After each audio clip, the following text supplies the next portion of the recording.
All right. Hello, everybody. Today we'll be talking about the movie Man from Toronto, starring Kevin Hart and Woody Harrelson. It's just one of those mistaken identity type movies. Kevin Hart gets mistaken as a guy who goes around, he can interrogate people to get information from. His character is, at the beginning, is somebody who's trying to start his own business, like an exercise business or exercise equipment. And his latest thing was doing shadow boxing. It's shadow boxing, but he calls it boxing without contact, which is kind of funny. Anyways, he wants to take his wife out for her birthday, so he sets up a like a cabin, and he takes her to a spa. And while she's at a spa, he goes to the cabin that he thinks is his. However, when he printed out his receipt and the address for the cabin, it ended up being blurry, not blurry, but you couldn't read it because the ink was low. So he goes to the wrong cabin, where he accidentally goes to a place where Woody Harrelson's character, the man from Toronto, is supposed to be, and he's supposed to interrogate this guy to get information from. And so he kind of has to play it off that he is the man from Toronto, and that's really where this show takes off. Eventually runs into the FBI, and he has to do stuff for them so they can catch Woody Harrelson's character and his handler, I guess you could say. This movie I feel like Kevin Hart is very funny in this movie. He has like 99% of the comedy comes from him. Woody Harrelson plays basically the straight man. He has some funny parts, but it's mostly all coming from Kevin Hart. I believe he plays his character really well. And Woody Harrelson, you really believe that he is a guy who goes around interrogating people. It's this, I guess that's the best way to say. He's not really a hitman. He just goes around, does torture and stuff, so get information from people. But he plays that part really well. And I was kind of surprised to see a non-binary joke in this. It was kind of funny, and it's respectful. It's not putting down people who believe that they're non-binary in any way like that.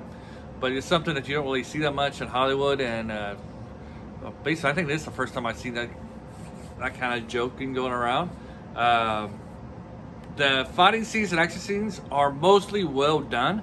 The scene in Puerto Rico where they're chasing after the man from Miami, where he's jumping from different floors of the building, is very well. It's very exciting and shot very well.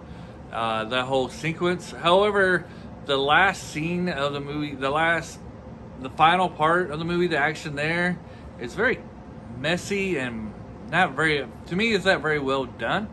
The camera's jumping around to too many aspects of what's going on and such. And I just feel like it was poorly shot. I mean, I'm not a expert in no degree. I'm just your average audience member. And it just didn't feel right as it was going around. Shooting that sequence at all. However, I'm trying to think what else. However, also this movie kind of brings out the Princess Bride part of it, especially with Woody Harrelson's character. And what I mean by the Princess Bride, if you've watched that movie, you know that you got the Dread pirates. What's his name?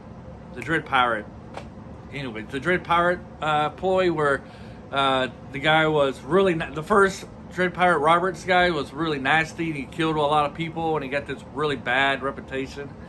And then he just passed it on to other people, and so the other people, because the reputation of the Dread Pirate Roberts was so bad, they didn't really have to do anything. They just had to say who they were, and people would just give them the money and stuff. This is kind of like Woody Harrelson's character. He got such a nasty reputation that he just starts talking like really bad what he's going to do to people, or he just shows up, and because of his reputation, people will automatically give